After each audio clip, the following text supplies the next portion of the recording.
780 জন ছাত্ৰ-ছাত্ৰীৰ ভৱিষ্যতটো যাতে সুৰক্ষিত কৰে তাৰ বাবে মই অনুৰোধ জনালোঁ।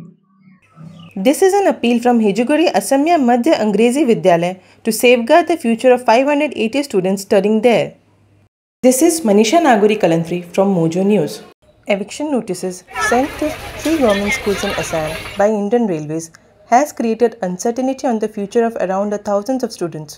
The schools situated in Tinsukia district have been running on lease, and recently Railway had sent a notice to pay lease amount of rupees 1,30,000, which the school authorities, being a government school, were not in a position to pay.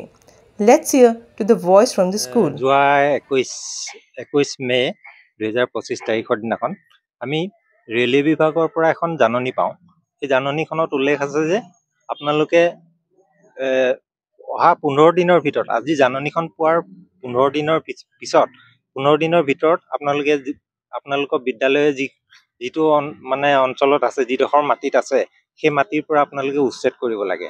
এতিয়া 1968 চনতে স্থাপিত হোৱা এই বিদ্যালয়খন আজি ইমান দিনে এনেদৰে চলি আছিল আৰু আজিলৈকে আমি মাজে মাজে ৰেলৱে বিভাগৰ পৰা তেনেকুৱা লিজৰ পইচা বিচাৰি তেওঁলোকে আমালৈ আবেদন নটিচ পঠাইছিল, কিন্তু যিটো লিজৰ এমাউণ্ট তেওঁলোকে বিচাৰে সেই লিজৰ এমাউণ্টটো আমি আচলতে দিবলৈ অপাৰক, কাৰণ এইখন এখন চৰকাৰী বিদ্যালয়।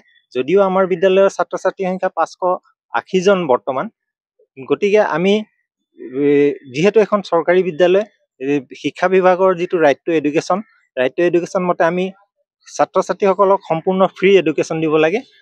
গতিকে আমি আজিলৈকে ছাত্ৰ ছাত্ৰীসকলৰ পৰা কোনো পইচা কালেকশ্যন কৰিব নোৱাৰোঁ, ফিজ কালেকশ্যন কৰিব নোৱাৰোঁ। আমি তেনেকৈ চলাই আছোঁ আৰু চলাই থকাৰ কাৰণে আমাৰ কোনো তেনেকৈ বিশেষ পুঁজিও নাই।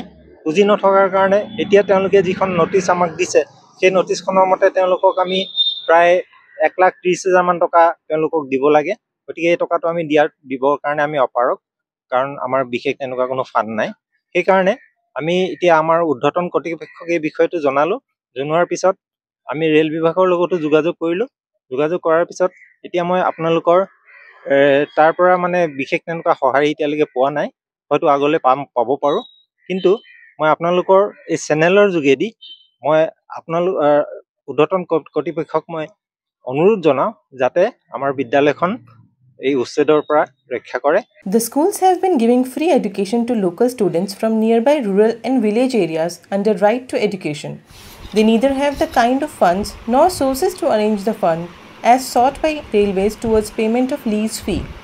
The school authorities do not charge fees from the students. Hence, they have contacted the railway authorities and district commissioner through the Office of Inspector of Schools to resolve the issue and save the schools from eviction. Meanwhile, ASU has submitted a memorandum to the DC of Tinsukia demanding his intervention to ensure that railways withdraw their eviction notice immediately.